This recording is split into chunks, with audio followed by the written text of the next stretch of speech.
iniintindi sa atin. Ang mahalaga, magkakasama tayo. Kasi hindi mo pwedeng Yun nga, sir. pagkatiwalaan ang mga dami eh. Oo.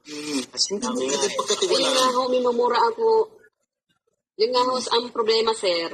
Model magkaibigan pala tayo. Nakakatawa naman. Sa tools nyo, nakita nyo na ba sa mahiwagang tools?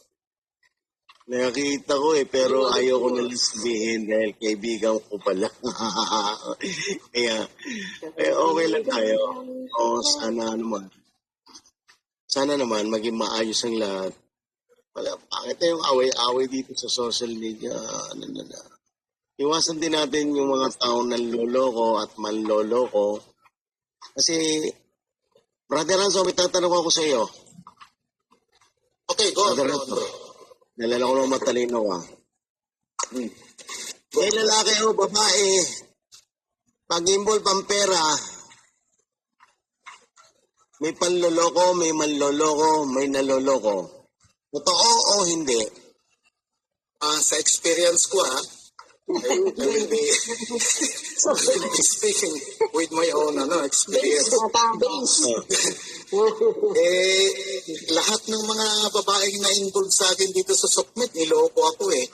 So yes. Yes. Sakit naman. Ang sakit. naman yan. Di ba?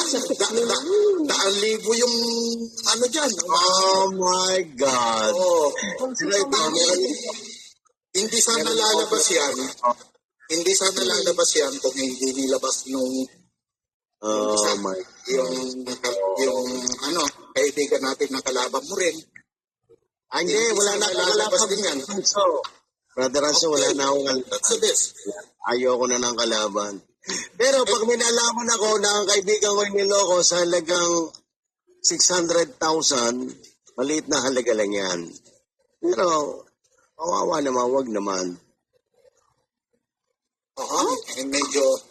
Medyo masakit na yun. Ang laki. Malaki. Para kay Admin Hilda, malaki na ba yung 600,000, Admin Hilda? Oo naman, sir. Alam mo namang gampas lupa ako eh.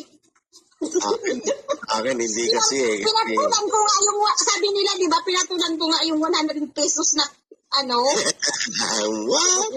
sa 600k pa kaya, di ba sabi nila, ampas lupa ako kasi 100 pesos na palaro, pinatulan ko pa daw. Hindi kasi ako, totoo ko makipagkaibigan. Kapag nalaman ko kaibigan ko niloko sa ibang paraan, wag naman. Sana hindi gano'n. Kahit hindi pa ako ampas lupa, sir, kahit sabihin pang hindi, malaki pa rin ang 600 na yun, kahit sabihin pang hindi ako ampas lupa. Mas lalo na ngayon, mas lalo pa na ampas lupa ako. 600,000. yung bigit kalahatin yun. Sa bagay, mahirap kitain nyo. Pero kasi sa akin, kaya nasabi kong maliit na bagay kasi 600,000 para sa akin pesos, that's only like $12,000, which is okay lang. Pero para sa iba, malaki na rin talaga yun. Palagay ko, yung 600,000 parang kikitain ng, kung kikita ka ng $1,000 naman, so isang taon yan. Isang taon na sweldo. Malaki na sweldo yan, yung $1,000 sa isang buwan. Sa isang labandirang katulad ko, sir.